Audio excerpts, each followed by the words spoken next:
Peri engineering, arts and science, pharmacy, nursing மற்றும் physiotherapy கல்லூரிகள் சென்னை இந்தியாவில் சிறந்த உள்கட்டமைப்பு கொண்ட கல்லூரிகளில் ஒன்று. 100% வேலை வாய்ப்பினை உறுதி செய்யும் சாதனை. ஆயிரக்கணக்கான பிற கல்லூரி மாணவர்களுக்கும் வேலை தந்த பெருமை. பெரி, எங்கள் கண்களில் உங்கள் கனவுகள். இந்த அகிலத்தை ஆக்குவதும் ஆளுவதும் உழைப்பவர்கள்தான்.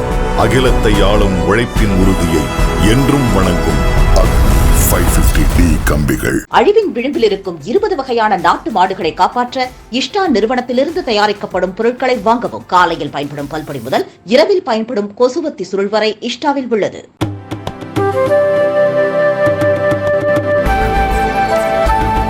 அன்பான வணக்கங்கள்.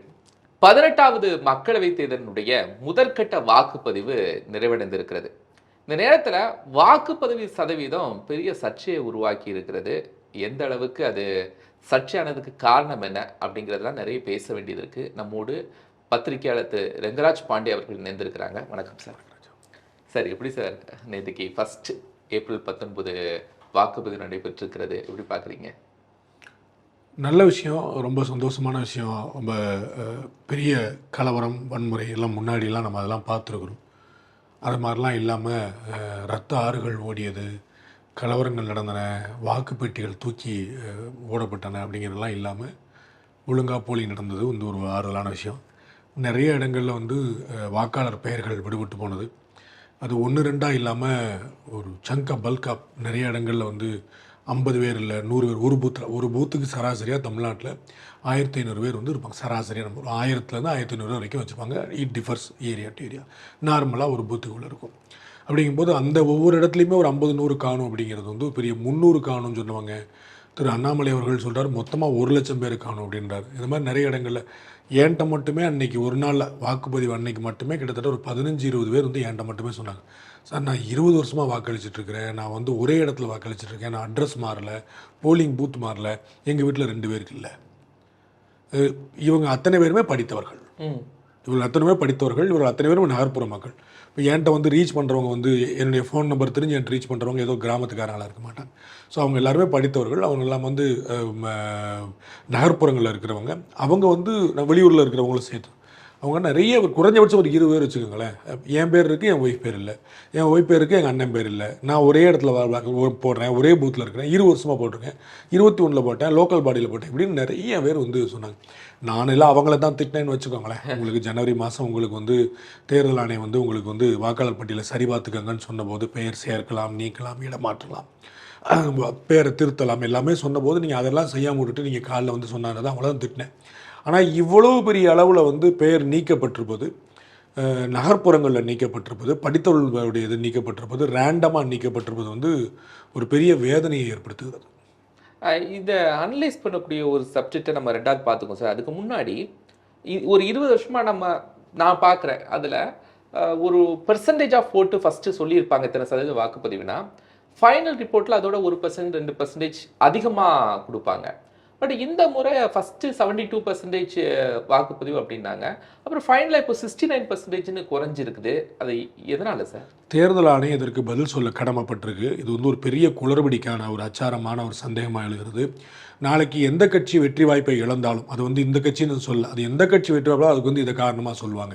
ஒருவேளை ஒரு பேச்சுக்கு சும்மா நடக்க போகிறல திமுகவே தோற்குன்னு வச்சுக்கோங்க, திமுக கட்டாயம் அது ஒரு பிரச்சனையாக கிளப்புவாங்க. ஏன்னா இது வந்து சந்தம். இப்போ இன்னைக்கு வரைக்கும் நீங்கள் வந்து தலைமை தேர்தல் அதிகாரி திரு சத்யபிரதா சாஹூ நேற்று சாயந்தரம் ராத்திரி 7 மணிக்கு அவர் பேட்டி கொடுக்கும்போது வந்து 72.09 அப்படின்னு சொல்கிறார். அப்படி சொன்னவர் வந்து அதில் எல்லாருக்கும் தெரியும் தபால் வாக்குகள் சேர்க்கப்படலை. அப்புறம் விழுப்புரம் மாவட்டம் உட்பட பல மாவட்டங்களில் காலையிலேருந்து சாயந்தரம் வரைக்கும் தேர்தலை புறக்கணிக்கிறேன்னு சொன்னவங்க அதிகாரிகளுடைய வேண்டுகோளுக்கு இணங்க 4 மணி 5 மணிக்கு நிறைய பேர் வந்தாங்க. அந்நேரம் ஒரு 800 பேர் 700 கியூ இருந்தாங்க. அப்போ அதெல்லாம் அவர் சேர்க்க மாட்டாங்க. ஸோ ஒரு 5 மணி ஒரு 6 மணி நிலவரத்தை அவர் சொல்லியிருப்பார். 6 மணியோட போலிங் முடியும் போது அவர் 7 மணிக்கு மேலே ப்ரெஸ் மீட் கொடுக்குறாரு. ஒரு 6 மணி நிலவரமாக இருக்கும். 6 மணி வரைக்கும் போலிங் டைம். 6 மணிக்கு பிறகும் பல இடங்களில் போலிங் போச்சு. குறைந்தபட்சம் தமிழ்நாடு முழுக்க ஒரு 500 இடங்களாவது போயிருக்கும் நான் நினைக்கிறேன். குறைந்தபட்சம் 500 இடம் தமிழ்நாடு முழுக்க. நாங்கள் கிட்டத்தட்ட ஒரு 66,000 67,000 பூத் இருக்குது. அது வந்து ஒரு 500 இடங்களில் வந்து 6 மணிக்கு மேலே போயிருக்கும். அப்போ தபால் வாக்குகள் சேர்க்கப்பட்டு ப்ளஸ் வந்து விடுபட்ட நம்பர்களாக சேர்க்கப்பட்டு இந்த 72.09ங்கிறது வந்து 73ஆவோ 4ஆவோ தான் மாறி இருக்கணுமே தவிர அது 3 விழுக்காடு குறைஞ்சது வந்து ரொம்ப பெரிய ஒரு ஆச்சரியமாக இருக்குது. அது வந்து கட்டாயமாக தேர்தல் ஆணையம் இதில் குளறுபடி நடந்திருக்காங்கிறதுக்கு பதில் சொல்லியே ஆகணும். அது வந்து அவங்க சொன்னாங்க இவங்க சொன்னாங்கன்னு சொல்ல முடியாது. வெறும்னா நாங்கள் தேர்தல் விழிப்புணர்வு ஏற்படுத்தினோம், நாங்கள் வந்து பாட்டு போடணும், நானே சொந்த குரலில் பாடினேன் அப்படிலாம் சொல்லிட்டு இருந்தாலும் அதெல்லாம் வந்து கதைக்காது. கீழே வந்து கிரவுண்டில் வந்து இப்படிப்பட்ட ஒரு மிஸ்ஸிங் எப்படி நடக்குங்கிற பார்க்கணும். குறிப்பாக அதில் இன்னொரு முக்கியமான ஒரு பிரச்சனை எழுது. பாஜக எங்கெங்கெல்லாம் கடுமையான போட்டிகளை ஏற்படுத்துச்சோ அங்கெங்கெல்லாம் வந்து வாக்கு சதவீதம் குறைஞ்சிருக்கு. அதாவது அவங்க முதல்ல சொன்னது வேறையாக இருக்குது. மத்திய சென்னையில், தென் சென்னையில், கோயம்புத்தூரில், ஈரோடில், திருநெல்வேலியில், திருப்பூரில், இந்த மாதிரி நிறைய இடங்களில், தேனியில், ராமநாதபுரத்தில் எங்கெங்கெல்லாம் பாஜக அவருடைய கூட்டணி கட்சிகளும் ஒரு பெருவாக்கான காம்படிஷன் கொடுத்த இடங்கள்ல பெரும் போட்டி கொடுத்த இடங்கள், 20% மேலே எடுக்கக்கூடிய இடங்கள், சில இடங்கள் ஜெயிக்கக்கூடிய இடங்கள், இப்படி வந்து எல்லாராலுமே பேசப்பட்டது வந்து ஒரு 10 தொகுதி தமிழ்நாடு முழுக்க அடையாளம் காணப்பட்டு எல்லாராலையும் கூர்ந்து கவனிக்கப்பட்டது. அந்த 10 தொகுதியிலையுமே குறைஞ்சிருக்கு. முதல்ல ஒரு நம்பர், பின்னாடி ஒரு நம்பர். அது ஒட்டு மொத்தமாக பார்த்தா 3% குறைஞ்சிருக்கு. அது ரொம்ப பெரிய ஒரு ஆச்சரியமாக இருக்குது. ஏன்னா நான் வந்து மத்திய சென்னை தொகுதியை சேர்ந்தேன்.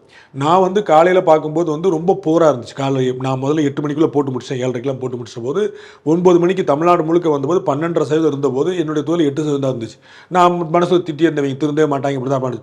ஆனால் போக போக போக கிராஜுவலாக எவ்ரி ஹவரில் வர வர கூட்டிகிட்டே தான் வந்துச்சு. அது வந்து ஒரு மாதிரி மேட்ச் பண்ணிகிட்டே வந்துச்சு. அப்போ இன்னமும் கூட ஓவராலாகவே தமிழ்நாட்டில் மத்திய சென்னை கம்மியாகவே இருந்தாலும் அது வந்து ஆவரேஜோட கூட இருந்துச்சு, போன தேர்தலோட கூட இருந்துச்சு. நான் அந்தளவு ஆறுதல்பட்டேன். சரி, ஓவராலாக வந்து திருந்தலை, பட் போன தேர்தலுக்கு திருந்திட்டாங்க அப்படின்னு சொல்லி நான் ஆறுதல் அடைஞ்சிருந்தேன். திரும்பி பார்த்தா பொசுக்குன்னு திரும்பி பழைய தேர்தலில் கொண்டு போய் பாட்டி வச்சிருக்காங்க. 2019 நிலவு தான் இருந்துச்சு. பல இடங்களில் 2019 கம்மிங்கிற மாதிரி ஆவரேஜாக கொண்டு வந்திருக்காங்க. ஓவரால் ஆவரேஜ் 2019 கம்மியாக போச்சு, நீங்கள் அங்கங்கே உள்ள 2019 கம்மியாக போச்சு. இது வந்து தேர்தல் ஆணையம் ஒரு எக்ஸ்கியூஸ் சொல்ல முடியாது. அவர்கள் பதில் சொல்ல கடமைப்பட்டவர்கள். இன்னைக்கு தினத்தந்தியில் தலைப்புச் செய்தியில் நம்பர் 1 செய்தியாக மேலே நம்பரில் வந்து 72.09 வந்துருக்கு. தினமலரில் தலைப்பு செய்தி, தமிழ் இன்றில் தலைப்பு செய்தி, அத்தனை பேரும் 72.09 நம்பர் எப்படி போட்டாங்க? டைம்ஸ் ஆஃப் இந்தியாவில் மாற்றி போட்டிருக்காங்க. டைம்ஸ் ஆஃப் இந்தியாவில் போடும்போது எப்படி போட்டாங்க? முதல்ல 72.9 தலைப்பு செய்தி அவங்களும் போட்டிருக்காங்க. ஆனால் பிறகு வந்து 69.5 மாற்றினாங்கன்னு போட்டிருக்காங்க. அப்போ இந்த மாற்றம் வந்து அத்தனை இடத்துலையுமே பதிவாயிருக்கு. இது வந்து நான் சொல்லலையே, இவங்க சொல்லியே, பத்திரிகைகள் திரித்து வெளியிட்டேன்னு அப்படிலாம் சொல்ல முடியாது. இப்போ எப்படி நீங்கள் 72.5 சொன்னீங்க? நேராக டேலி வந்து மிஸ்டேக் நடக்கக்கூடிய விஷயமா? ஏன்னா நீங்கள் யாருமே உங்கள்கிட்ட 5 மணிக்கு ஏன் கொடுக்கலன்னு 5 மணிக்கு முடிஞ்சு 5 கேட்கல, 6 மணிக்கு போல் முடிஞ்சு வச்சு 6 நீங்கள் எப்போ ப்ரெஸ் மீட் கொடுக்குறீங்களோ அப்போ தான். நம்ம பேசிக்கிட்டு இருக்கிற நாளில் 12 மணிக்கு ப்ரெஸ் மீட் கொடுப்போன்னு அறிவிச்சிருந்தாங்க. தலைமை தேர்தல் அதிகாரி நேற்று என்ன சொல்லியிருந்தாருன்னா, நாளைக்கு பகல் 12 மணிக்கு எக்ஸாக்ட் நம்பர் கொடுக்குறேன்னாரு. 12 மணிக்கு ப்ரெஸ் மீட்டே கொடுக்கல. அப்புறம் நம்ம பேசிட்டு இருக்கோம் என்ன சொல்கிறாங்கன்னா, 3 மணிக்கு ப்ரெஸ் ரிலீஸ் வரும் அப்படின்றாங்க. ஏன் ப்ரெஸ் மீட் பார்த்து நீங்கள் நேற்று பூரா ஒரு 4 தடவை ப்ரெஸ் மீட்டை பார்த்தீங்கல்ல? ஒன்றும் உங்கள்கிட்ட ஒன்றும் அரசியல் கேள்வி யாரும் கேட்கலையே. திமுக ஜெயிக்குமா, பாஜக ஜெயிக்குமா? நான் உங்கள்கிட்ட யாரும் கேட்குறாங்க, எவ்வளோ ஓட்டு, எங்கே அதிகம், எங்கே கம்மி, இவ்வளோ ஆண்கள் எவ்வளோ, பெண்கள் இவ்வளோ தானே கேட்டாங்க. வேறு ஒன்றும் குழப்பமே இல்லையே. அப்போ அதை நீங்கள் சொல்லிட்டு இருந்தீங்கல்ல. இப்போ உங்களுக்கு என்ன பண்ண 12 மணிக்கு ப்ரெஸ் மீட் நீங்கள் தான் சொன்னீங்க. தலைமை தேர்தல் அதிகாரி திரு சத்யபிரகாஷ் சாஹூ தான் மறுநாள் காலையில் 12 மணிக்கு இது வந்து அப்டேட் உங்களுக்கு கொடுப்போம்னு சொல்லி சொன்னார். வரல. அப்புறம் இப்போ வந்து 3 மணிக்கு வருட்டாங்க. நம்ம பேசிட்டு தரல, இனிமேல் பார்த்தா தான் தெரியும் எனக்கு என்ன கணக்குன்னு தெரியல. அப்போ தலைமை தேர்தல் அதிகாரிக்கு இந்த கடமை இருக்கிறது. எப்படி இதுன்னு நான் வந்து நேற்றே பார்த்தீங்கன்னா எலெக்ஷன் கமிஷனுடைய பேஜில் வேறு நம்பர்ஸ் வந்துட்டு இருந்துச்சு. எலெக்ஷன் கமிஷனுடைய ஓட்டர் ஆப்பில் வேறு நம்பர் வந்துடுச்சு. சின்ன டிஃபரன்ஸ். I agree. அப்போயே வந்து 71 வந்துச்சு, 71.5 வந்துச்சு. அது நான் அக்ரி. ஆனால் ஒரு 3% வித்தியாசங்கிறது, அதுவும் தலைமை தேர்தல் அதிகாரி அறிவித்த 3% வித்தியாசங்கிறது, ஏற்கனவே நீங்கள் சரியாக குறிப்பிட்டது போல் ஒவ்வொரு முறையும் ஒன்று அறிவிப்பாங்க, ஆனால் ரிசல்ட் வந்து அதோட கூட நிற்கும். நான் ஏற்கனவே சொன்னது போல் இன்னமும் தபால் வாக்குகள் சேர்க்கப்படவில்லை. 6 மணிக்கு மேலே பதிவான வாக்குகள் சேர்க்கப்படலை. ஆனால் ஓவராலாக வந்து ராத்திரி 12 மணிக்கு பிரிண்ட் அவுட் எடுத்துகிட்டு பார்த்தா வந்து இல்லை 5% 3% குறைஞ்சிருக்கு. அப்படிங்கிறது நிச்சயமாக பல கேள்விகளுக்கு வித்துடும். இது வந்து ரங்கராஜ் பாண்டே சொல்கிறதோ வேற ஒரு கட்சி சொல்கிறது நான் சொல்கிறேன். எல்லா கட்சியுமே இந்த கேள்வி எழுப்புவாங்க. யாரெல்லாம் வெற்றி வாய்ப்பை தவற விட்டாங்களோ அவங்களாம் எழுப்புவாங்க. இது சந்தேகத்தை வித்துடக்கூடாதுங்கிற தேர்தல் ஆணையம் நடுநிலையாக செயல்படுகிற நம்பிக்கை பெரும்பாலான மக்களுக்கு இருக்குது, பெரும்பாலான கட்சிகளுக்கும் இருக்குது. அந்த சந்தேகத்துக்கு ஒரு குந்தகம் வந்துடக்கூடாது. சார், நீங்கள் சொல்லும்போதே சொன்னீங்க அண்ணாமலையில் வந்து கிட்டத்தட்ட 1 லட்சம் ஓட்டுக்கிட்ட அவங்க என்ன பண்ணுறாங்க, லிஸ்ட்டில் வரல, நேம்ஸ் வரல அப்படின்னு. அவ்வளோ பெரிய கேப் இருக்குமா சார்? நீங்கள் ஜனவரியில் அவங்க என்ன ஏதாவது கரெக்ஷன்ஸ் பார்த்துருக்கணும், ஏதாவது அப்டேட் பண்ணணும்னா பண்ணியிருக்கணும். பட் அதை அப்டேட் பண்ணலன்னா கூட 1 லேக் டிஃப்ரென்ஸ்க்கு ஒரு பெரிய டிஃப்ரென்ஸில் அது வந்து நீங்கள் உங்களுக்கு போலிங்லேயே உங்களுக்கு வந்து பாதி தெரிஞ்சிடும். உங்களுக்கு கோயம்புத்தூர் மாதிரி ஒரு நகரமும் கிராமமும் இணைந்த தொகுதி கோயம்புத்தூருங்கிறது வந்து அது உங்களுக்கு சிட்டியாக தெரியலாம். ஆனால் கோயம்புத்தூரில் 6 சட்டமன்ற தொகுதி இருக்குது. 2 தான் நகர்ப்புற தொகுதி. 2 சட்டமன்ற தொகுதி தான் 6 ஒரு மக்களவைக்குள்ள 6 சட்டமன்ற தொகுதி. கோயம்புத்தூரில் இருக்கக்கூடிய 6 சட்டமன்ற தொகுதியில் 2 தான் பியூர் நகரம், 1 வந்து பாதி நகரம், மிச்சம் 2 வந்து முழு கிராமங்கள். சரிங்களா? அப்போ அந்த இடத்துலலாம் நல்ல போலிங் வரும். அப்போ ஓவராலாக எப்படி சராசரியோட எப்படி கம்மியாக போகுது அப்படிங்கிறது யோசிக்க வேண்டியிருக்கு. அப்போ வந்து அவங்க என்ன சொல்லுவாங்கன்னா 65% தான் போலே ஆகுதுன்னா 35% போல ஆகல. 35 கம்பேர் பண்ணி பாருங்கள், 1 லட்சத்துக்கு மேலே வருதா இல்லையான்னு. அப்போ என் நம்பரே இல்லைன்னு எப்படி வருவாங்க? அதுபோக இன்னொன்று நீங்கள் பார்க்கணும், நீங்கள் வந்து ஓட்டு போடுறதுக்காக காலைல போகிறீங்க, போயிட்டு உங்கள் பேர் இல்லைன்னு திரும்பி வந்துடுறீங்க. அப்போ வந்து ஓட்டு இப்போ இல்லையாப்பா, நம்ம தெருவிலே யார் பேரும் இல்லையான்னு நீங்கள் சொல்லுவீங்க, சரிங்களா? நான் வந்து ஓட்டு போடவே போக மாட்டேன், நான் ட்ரை பண்ணவும் மாட்டேன், நான் டவுட் பண்ணவும் மாட்டேன், போய் செக் பண்ணவும் மாட்டேன். நீங்கள் என்ன சொல்லுவீங்க? ஓட்டு இல்லைப்பா, அந்த பாரு ஒன்றுமே இல்லை, வரல வைக்கவே இல்லை பாரு, நான் வந்துட்டேன், என்னப்பா அப்படின்னாச்சுன்னா ஓட்டே பேரே இல்லைன்ட்டாங்கப்பா, என் பேர் இல்லை, பொண்டாட்டி பேரில் யாரும் இல்லை, நம்ம தெரு பேரே தூக்கிட்டாங்கப்பா அப்படின்னா நான் வந்து அப்படியா அப்படின்னு திருட்டு பசங்களும் திட்டிட்டு பேசாமல் உட்காந்துருவேன், நான் திரும்பி போக மாட்டேன். இது காமன் மேனுடைய மைண்ட் செட். நான் 1 லட்சம் போச்சான்னு நான் சொல்லாது, அண்ணாமலை நிரூபிக்கணும், வாக்காளர்கள் பார்க்கணும், தேர்தல் ஆணையம் பார்க்கணும். ஆனால் இது நடக்கிறதுக்கான வாய்ப்பு இருக்குது, எப்படி ப்ராபபிலிட்டி நான் சொல்ல வரேன். நான் போகவே மாட்டேன் அந்த பக்கம். அப்போ வந்து எவ்வளோ போயிருக்கு, எவ்வளோ வந்து நான் சொன்னேன் 20 உதாரணங்கள் நான் சொன்னேன். என்னுடைய சத்து கூப்பிட்டு அவர் வந்து ஒரு கட்சியுடைய தலைவர், அவருக்கு நிறைய புகார்கள் வந்திருக்கலாம். அவர் பக்கத்துலேயே திரு நாகராஜ் சொல்றார், ஒரு அங்கப்பான் அப்படின்னு ஒரு பள்ளிக்கூடத்துக்கு போனேன், அந்த அங்கப்பான் ஒரு பள்ளிக்கூடத்துக்கு போனேன், அந்த பள்ளிக்கூடத்தில் வந்து மொத்தமாகவே யாருக்குமே இல்லை அப்படின்ற. அப்போ இது மாதிரி போகிறார் ஒருத்தர் வந்து ஆன் ரெக்கார்டு கொடுக்குறாங்க. அப்போ நான் சொல்ல தேர்தல் ஆணையம் அவர் மேலே நடவடிக்கை எடுக்கட்டும். திரு நாகராஜ் மலையும் திரு அண்ணாமலையும் நடவடிக்கை எடுக்க, எப்போ எப்படி பண்ணி சொன்னால் 1 லட்சம் பேர் நீ ப்ரூவ் பண்ணுப்பா, நீ வந்து தேர்தல் ஆணையத்துக்கு ஒரு கெட்ட பேர் ஏற்படுத்துற அப்படின்னு கேஸ் போடுங்க. அவர் சொல்லட்டும், உங்களுக்கு புரியுங்களா? உங்களுக்கு நீங்கள் வந்து இந்த பெயர்கள் காணாமல் போனது உண்மை. நடிகர் சூரி பேரை காணுமே, அவர் என்ன போய் சொல்ல போறார்? ஒரு கட்சிக்கு நடிகர் சூரி வர்றாரு, வாக்களிக்கிறீங்க, வந்துட்டார், கிளம்பி வந்து ஓட்டு போட்டோம் சார், உங்கள் பேரே இல்லை சார், கள்ள ஓட்டு போடலை, உங்கள் பேரே இல்லை சார். எங்க நான் இங்கே போட்டிருக்கேங்க, நான் போன முறை போட்டேங்க, 21 போட்டேங்க சார், உங்கள் பேரே வாக்காளர் பட்டியலில் சார், போயிட்டு வாங்க சார். வெளியே வந்து கதறார், இந்த மாதிரி வாக்காளர் பட்டியலில் பேரே இல்லைன்ட்டாங்க, நான் நேற்று வரைக்கும் நான் போட்டேன், ரொம்ப வருத்தமாக இருக்குது, நீங்களாம் ஓட்டு கொடுக்கணும். அப்போ என்ன கணக்கு? ஒரு காலத்தில் நாங்கள் சின்ன பிள்ளையா இருக்கும்போது சிவாஜி கணேசனோட ஓட்டை கள்ள ஓட்டு போட்டாங்க, பரவாயில்ல, சந்தோஷம். நானும் சொல்ல ஒருத்தர் ஓட்டு இருந்திருக்குன்றார், கள்ள ஓட்டு போட்டது தனியாக, அவர் ஓட்டு இருந்திருக்கு. இப்போ இவர் ஓட்டையே காணுமே, அப்போ நடிகர் சூரியன் ஒருத்தர் இல்லைன்னு சொல்ல போறீங்களா? எப்படி பேர் போச்சு? என்னுடைய ஓட்டு ஒரு பள்ளிக்கூடத்தில் இருக்கு, என் மனைவி ஓட்டு ஒரு பள்ளிக்கூடத்தில், எனக்கு அதில் ஒன்றும் வருத்தம் இல்லை. நான் முதலே செக் பண்ணிட்டேன், பேர் வாங்கிட்டேன், நான் போய் போட்டு ஓட்டேன். நீ என் பேர் அங்கே போட்டேன், என் ஒய் பேர் இங்கே போட்டேன், அந்த இடத்து சண்டைக்கெல்லாம் போல் பேர் இருக்குது, சந்தோஷம். அப்போ இதில் 3 ஃபால்ட்டு. ஒன்று, வெரிஃபை பண்ணாத மக்கள், அலட்சியமான மக்களுக்கு லட்சியங்களை பற்றி பேச அதிகாரம் கிடையாது. அதில் எந்த குழப்பமும் இல்லை. நான் வாக்காளர் பட்டியலை செக் பண்ண மாட்டேன், தேர்தல் ஆணையம் சொல்லும்போது செக் பண்ண மாட்டேன், எதுவுமே. முதல் ஃபால்ட் அங்கே ஆரம்பிக்கும். அப்புறம் அரசியல் கட்சிகள், இதே பாஜகவிலேருந்து திமுகலேருந்து அதிமுகலேருந்து எல்லா அங்கீகரிக்கப்பட்ட கட்சிகளுக்கும் வாக்காளர் பட்டியல் கொடுக்கப்படும். அப்போ நீங்கள் என்ன பண்ணீங்க? நீங்கள் கிராஸ் செக் கேம் பண்ணல, நீங்கள் பூத் ஸ்லிப் கொடுக்க போகிறீங்க, அதற்கு முன்னாடி கேன்வாஸ் பண்ண போகிறீங்க, ஒவ்வொரு வீட்டையும் 2 தடவை பார்த்துன்றீங்க, வீடு விழா பண்ணுறீங்க. உங்களுடைய பூத் ஏஜென்ட்லாம் என்ன பண்ணாங்க? உங்களுடைய களப்பணியாளர்கள்லாம் என்ன பண்ணாங்க? உங்களுடைய முன்களப்பணியாளர்கள்லாம் என்ன பண்ணாங்க? நீங்களாம் ஏன் போய் பார்க்கல? அப்போ வந்து நான் ஒருத்தர் ஓட்டு காணுனாலே கண்டுபிடிச்சிருக்கணும். உங்களுக்கே பாதி பேருக்கு தெரியும் சார். நீங்கள் பார்த்தீங்கன்னா கட்சிக்காரங்கள, சார் அந்த தெரு பூரா அவங்க ஓட்டு, இந்த தெரு பூரா நம்ம ஓட்டு, இந்த தெருவில் இந்த வீடு மட்டும் அவங்க ஓட்டு நல்லா சொல்லுவாங்க. கட்சிக்காரன் களப்பணி ஆற்றுவேன். அந்த லோக்கலில் பூத் ஏஜென்ட் ஏன் சொல்கிறாங்கன்னு, பூத் ஏஜென்ட்ங்கிற லோக்கலில் இருப்பான். நீங்கள் வந்து ஏன் என்னுடைய தெருக்கு பூத் ஏஜென்டாக இருக்க முடியாது, உங்கள் தெருவில் தான் இருக்க முடியும். அப்போ அந்த தெருவில் வந்து ஒரு 1500 ஓட்டுங்கிறது ஒரு அதிகபட்சமாக ஒரு 3 தெரு 4 தெருக்குள்ள வந்துடும். அப்பார்ட்மெண்ட்லாம் இருக்கிற இடத்துல இன்னும் கம்மியாக வந்துடும். அப்போ எங்களுக்கு பூரா எல்லாரோட முகமும் உங்களுக்கு தெரியும். நீ இவராச்சு 2021 கோயம்புத்தூரில் வந்து ஒரு சட்டமன்ற தேர்தலில் ஒரு பிரச்சனை நடந்துச்சு. அப்போ வந்து ஒரு கள்ள ஓட்டு போடுறதுக்கான ஒரு முயற்சி நடக்கிறாங்க.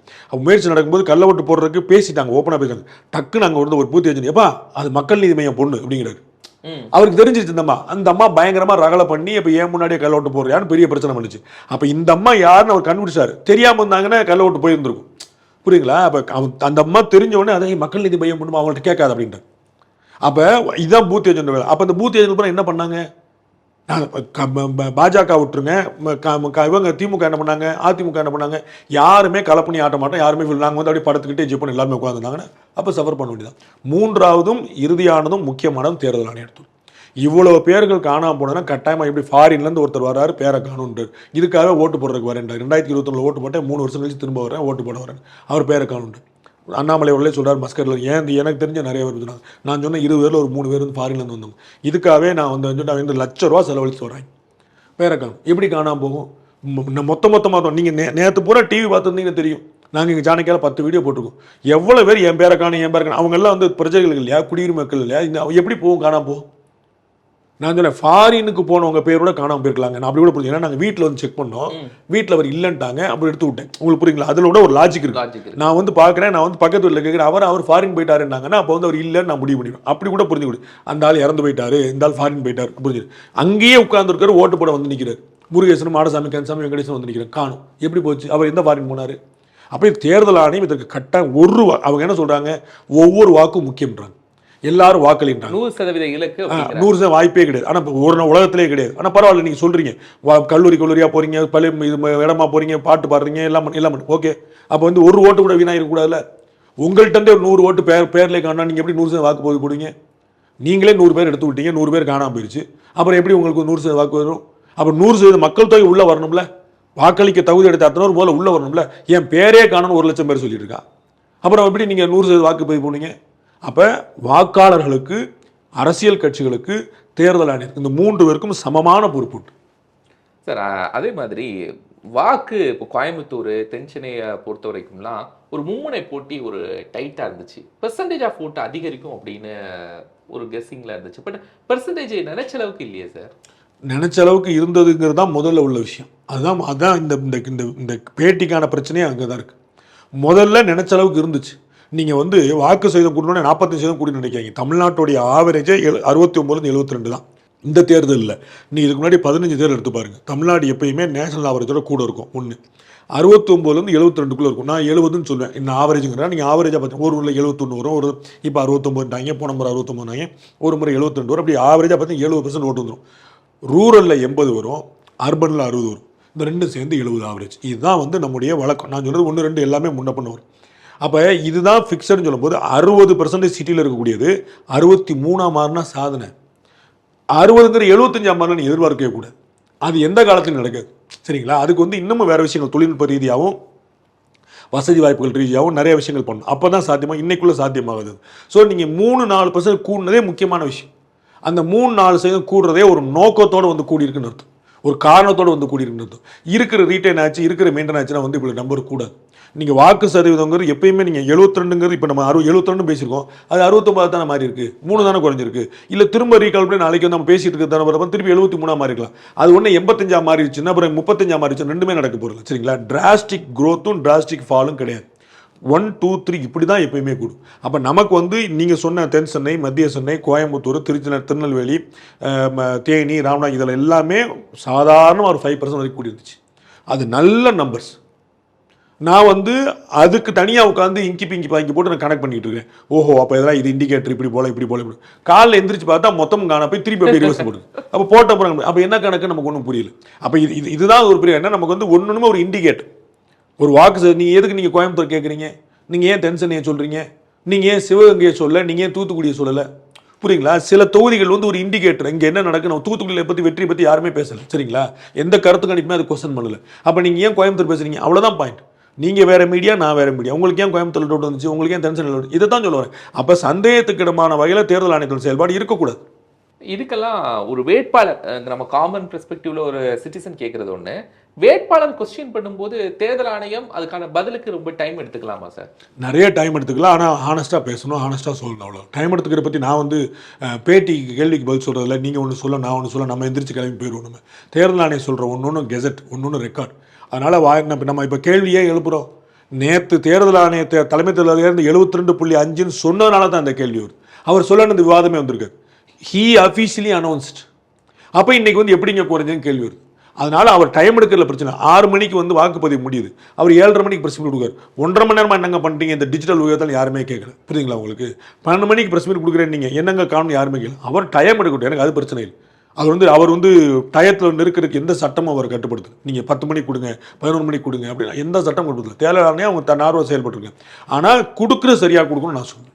ஸோ நீங்கள் லேட்டாக கொடுத்தீங்களா, கரெக்ட் டயத்துக்கு கொடுத்தீங்களாங்கிற நான் பேச மாட்டேன். சரியாக கொடுத்தீங்களா, தப்பாக கொடுத்தீங்களா நான் பேசுவேன். இந்த மாறுபாடு எப்படி வந்துச்சு நம்ம பதில் சொல்லியாகும்.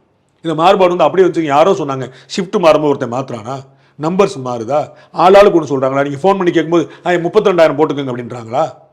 இது ஒரு பலசர கணக்கா? ஒரு 2 கிலோ போட்டுங்க, 1/2 கிலோ போட்டுங்க, 1/4 கிலோ தான் இருக்கா, சரி 1.25 போட்டுங்க அப்படி சொல்ல முடியுமா? ஒவ்வொரு பூத் ஏஜென்ட் ஒவ்வொரு பூத் ஆஃபீஸர்லேருந்தும் பிஎல் வந்து அந்த ஆஃபீஸர்ட்டு தான் இங்கே போகுது. சார் ஒட்டு மொத்தமாக ஒரு 102 தொகுதிகளுக்கு தேர்தல் நடைபெற்றது இந்தியா முழுக்க 102 தொகுதிகளில்.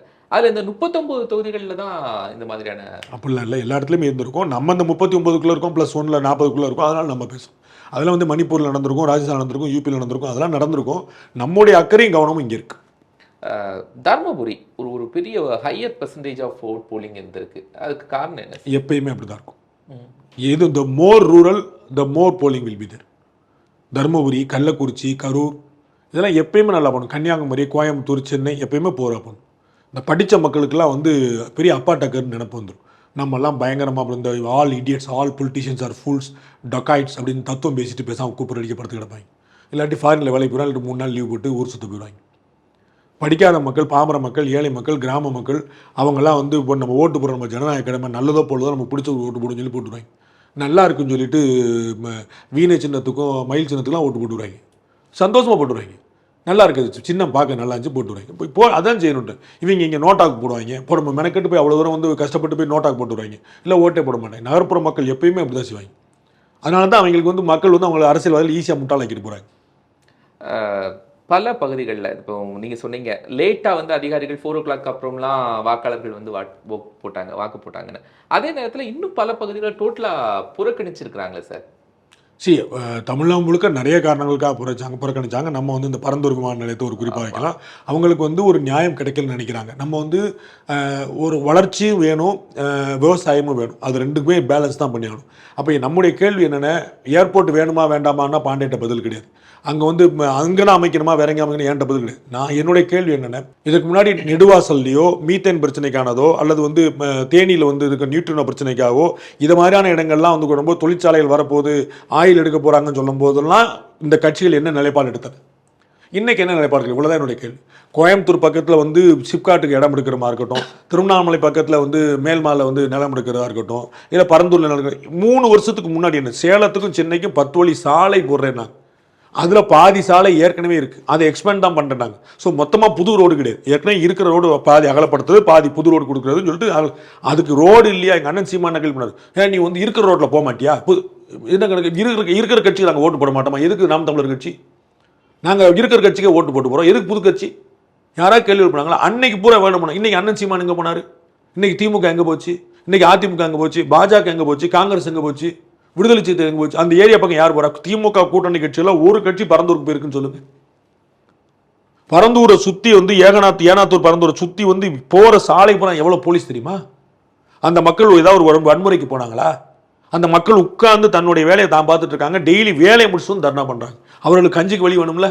அவங்க வந்து 500 நாளாக வந்து போராட்டத்தை எல்லாத்தையும் விட்டுட்டு போராட முடியாது. காலையில் வேலைக்கு போகிறாங்க, காலையில் வேலைக்கு போகிற வரைக்கும் போராட்டம் பண்ணுறாங்க, வேலைக்கு போயிட்டு வந்து ராத்திரி விடிய போராட்டம் பண்ணுறாங்க. அப்படி வந்து அமைதி எதுக்கு சுற்றி போலீஸ் வச்சுருக்கீங்க? அதை யாராவது எந்த கட்சியாவது கேள்வி கேட்குதா? நீங்கள் வந்து நெடுவாசலில் எவ்வளோ பிரச்சனை பண்ணீங்க, மீத்தேனுக்கு எவ்வளோ பிரச்சனை பண்ணீங்க, நியூட்ரினுக்கு எவ்வளோ பிரச்சனை பண்ணீங்க, இயற்கை பேரழிவு, சுனாமி, கடல், எவ்வளோ பெரிய ஆர்வலர்கள்லாம் கொடுக்கணும் ஓடி வந்து பூலகி நண்பர்கள் அவங்க எவ்வளோ ஆர்வல், தமிழ்நாட்டில் இவ்வளோ ஆர்வல் இருந்தாங்கன்னு எனக்கு என்ன, இந்த கம்யூனிஸ்ட் கட்சியில் எங்கே போச்சு? இயற்கையாளர்கள் எங்கே ஒரு ஆர்வலர் காணும்? அவங்க வந்து என்னை யாருமே கேட்க மாட்டீங்களா? அரசியல் கட்சி அரசாங்கம் புறக்கணிச்சா பரவாயில்லைங்க, புரிஞ்சுக்கணும். அரசியல் கட்சியால் புறக்கணிக்கப்பட்ட ஒரு இடம். அப்போ நீங்கள் ஓட்டு மட்டும் கேட்டு வந்தாலும் கேட்குறாங்க. நீங்கள் ஒரு கட்சி கூட ஆதரிக்கலையே, ஏன்னா ஒரு கட்சி கூட குரல் கொடுக்கலையே, ஏன்னா ஒருத்தர் கூட வந்து பார்க்கலையே. அப்போ நான் என்ன செய்யறேன்? ஒரு தடவை சீமான் போனார்னு நினைக்கிறேன், ஒரு தடவை அன்புமணி போனார்னு நினைக்கிறேன், அவ்வளோதான் முடிஞ்சு வச்சு. அது ஆரம்ப காலங்கள். இது வந்து முடிந்த 1.5 வருஷத்துக்கு மேலே போயிட்டு இன்னைக்கு என்ன கணக்காங்க?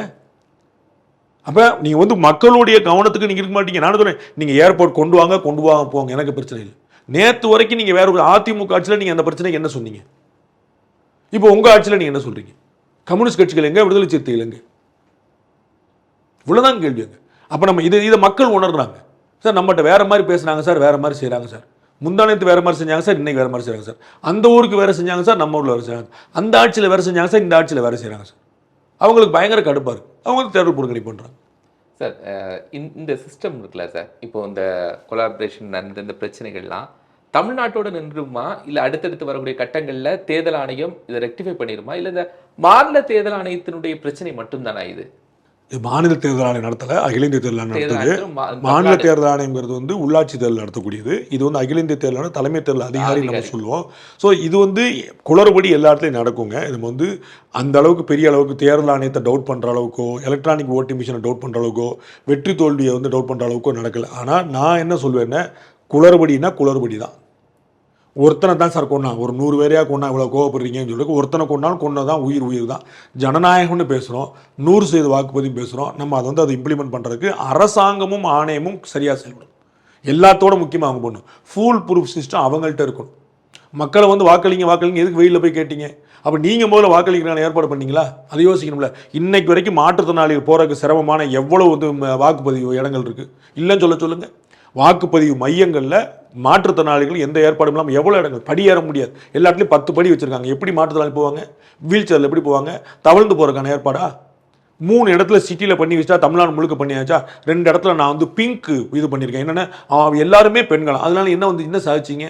2 இடத்துல முதலமைச்சரும் விஐபிகள் வர இடத்துல நல்லா டிசைனாக போட்டு கல்யாணம் பண்ணுற மாதிரி சாமியானலாம் போட்டு வச்சுட்டீங்க. அப்புறம் என் ஊரில் வந்து வெயிலுக்கு நிற்கிற கூட இடம் கிடையாது, ரோட்டில் நின்றுட்டு இருக்கிறாங்க, மாட்டுத்திறனாளி இடம் கிடையாது, குடிக்க தண்ணி கிடையாது.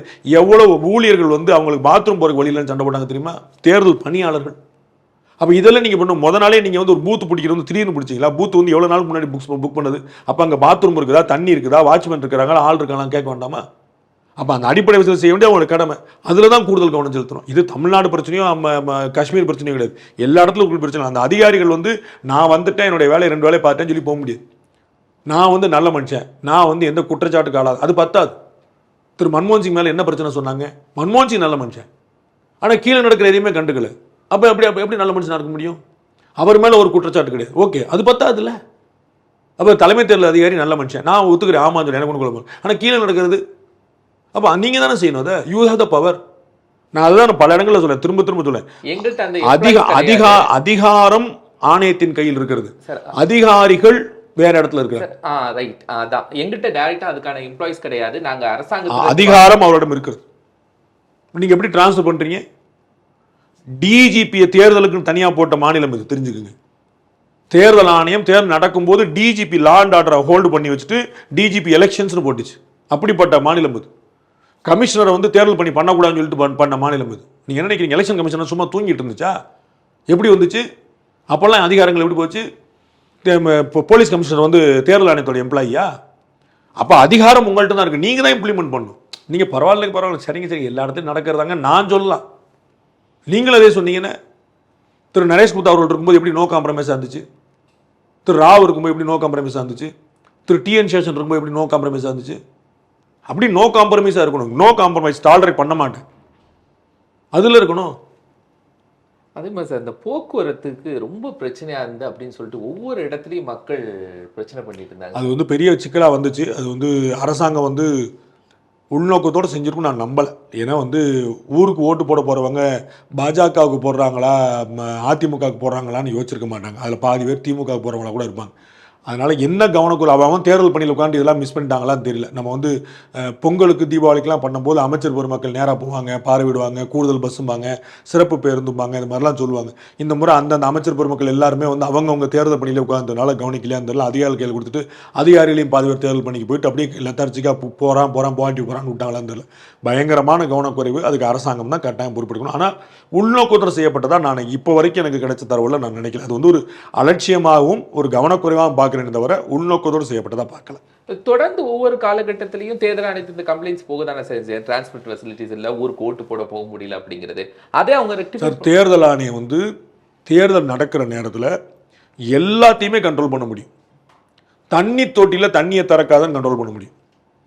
தேர்தல் ஆணையத்தின் கட்டுப்பாட்டில் ஒட்டுமொத்த இந்தியா வந்துடும். நீதிமன்றம் தலையிடாது. என்ன கேஸ் போடுங்க, எலெக்ஷனுக்கு அப்புறம் தான். எலெக்ஷன் ப்ராசஸ் வந்து should not be stopped at any point of time அப்படின்னு கான்ஸ்டியூஷன் சொல்லுது. அங்கே சர்வ அதிகாரம் படித்த தேர்தல் ஆணையம். அதுதான் டிஎன் சேஷன் வந்து முதல் முறையாக வரலாற்றில் ப்ரூவ் பண்ணி காட்டினார். அவர் வந்து அதிகார வரம்பை மீறலை, இருக்கிற அதிகாரத்தை செயல்படுத்தி காட்டினார். 100 கேஸ் போட்டாங்க சுப்ரீம் கோர்ட்டில், ஒரு கேஸ் அவருக்கு எதிராக வரல. என்ன காரணம்? இருக்கிற அதிகாரத்தை செயல்படுத்தி காட்டினார். நான் சொன்னேன், தண்ணி தொட்டியில் தண்ணி வரணும் தருவாக்கூடாதுன்னு ஆர்டர் போட முடியும் சார்? அவ்வளோ அதிகாரம் இருக்குது. தண்ணி தொட்டி என்ன சார், நிப்பாட்டு அப்படின்னு நிப்பாட்டு தான், அவ்வளோ அதிகாரம் படிச்சது. அப்புறம் நான் வந்து பஸ் பார்க்கல, ட்ரெயின் பார்க்கல, போகலன்னு என்ன செய்ய முடியும்? ஒரு பேச்சுக்கு தனியார் பேருந்துகள் பூரா நான் வந்து போக்குவரத்து நிறுத்திறேன்னு சொல்லுவேன். ஒரு பேச்சுக்கு நான் சொல்லுவேன், தனியார் பேருந்துகள்லாம் எங்களுக்கு அரசாங்கத்து மேலே ஏதோ மக்கள் வந்து தேர்தல் புறக்கணி பண்ணுற மாதிரி. தனியார் பேருந்துகள் தேர்தல் ஆணையம் தமிழ்நாடு முழுக்க ஓடாது. அப்போ தேர்தல் ஆணையம் இன்டர்வியூன் பண்ணும்ன்ற விட்டுருமா? அது தனியார் பஸ்ஸுக்கு நாங்களுக்கு என்ன சார் சம்பந்தம்? அது வந்து எஸ்மா மாதிரி எசென்சியல் சர்வீஸ் ஆக்ட் உள்ள கொண்டு வரணும். தொலைச்சு போடுவோம் இடு பஸ் சொல்லணும், அதான் கணக்குங்க. அதனால தனியார் பேருந்துகள் கூட சார் நார்மலா 1000 ரூபாய் போடுற டிக்கெட் அன்னைக்கு 3500 ரூபாய் 4000 ரூபாய் இருக்குது. அதெல்லாம் அரசாங்கம் தான் சார் பார்க்கணும். அது வந்து எல்லாத்தையுமே தேர்தல் ஆணையம் பார்க்கணும்னு சொல்ல முடியாது. ஒரு ரொட்டீன் இருக்கு, நம்ம வந்து சொல்றோம்.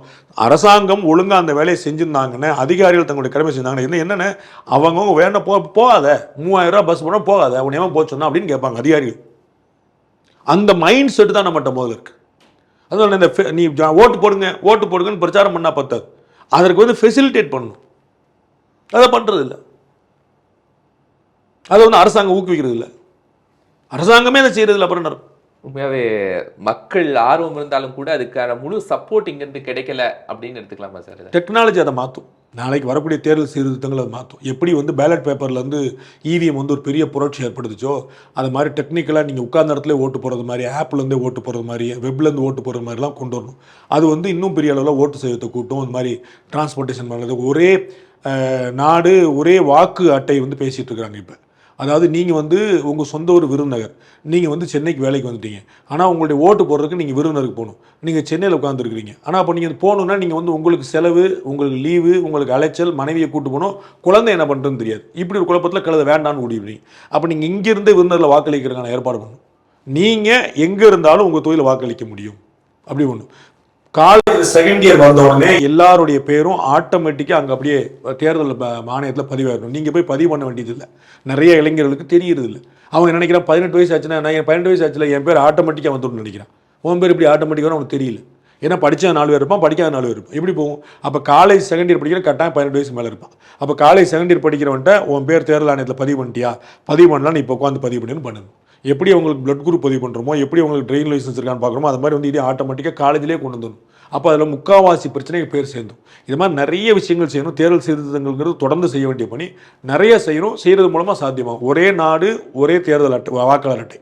அதாவது you can vote in your constituency from anywhere. Sir, அதே மாதிரி தேர்தல் ஆணையத்திலேயே சொல்லியிருந்தாங்க. மோஸ்ட் தேர்தல் அதிகாரி சொல்லும்போது, தேர்தல் ஆணையர் சொல்லியிருந்தாங்க, தலைமை தேர்தல் ஆணையர் சொல்லும்போது 80 வயதுக்கு மேலே இருக்கவங்களுக்கு வீட்டிலேயே போய் வாக்கு சேகரிக்கப்படும். ஆனால் நம்ம நேற்றுக்கு செய்தியில் பார்க்கும்போது 102 வயது அவங்க விருப்பப்பட்டு தான் வந்தாங்க. அவங்க வந்து பிஎல்ஓஸ் எல்லாருமே நிறைய இடங்களில் எனக்கு தெரிஞ்சு ஒரு 10-15 இடங்களில் முதியோர்கள் எல்லாமே இந்த வீட்டுக்கு வந்து வாக்கு வாங்கிக்கிட்டாங்க. நிறைய பேர் இல்லை நான் நடமாடுறேன். நம்ம பார்த்தோம் பத்மஸ்ரீ விருது பெற்ற பாப்பாமாலாம் வந்து நான் வர்றேன், நாங்கள் 103 வயசு ஆச்சுன்றாங்க அவங்களுக்கு, நான் வர்றேன்னு அவங்க போட்டாங்க. யாரும் அவங்களுக்கு கம்பல் பண்ணல, அவங்க வீட்டுக்கு போகாமல். அந்த கம்ப்ளைண்ட் இது வரைக்கும் மாற்றுத்திறனாளிகளுக்கும் 85 வயசுக்கு மேற்பட்டவங்களுக்கும் முடியாதவங்களுக்கும் அரசு ஊழியர்களுக்குமா கொடுக்கப்பட்டது, அந்த வாய்ப்பு கொடுக்கப்பட்டது. அவங்க மறுத்துட்டு நான் நேராக வர்றேன்னு சொல்லி தான் நான் பார்த்தேன். அதில் ஒரு கம்ப்ளைண்ட் நான் இது வரைக்கும் பார்க்குறேன். நிறைவாக ஒரு விஷயம் சார், ஆள்பலம் பணபலம் அதை நாங்கள் கட்டுப்படுத்துவோம்னு தேர்தல் ஆணையம் சொல்லிச்சு. உண்மையாகவே கட்டுப்படுத்திட்டாங்க. இந்த முறை அவங்க வந்து கட்டுப்படுத்தலை நான் நினைக்கிறேன்.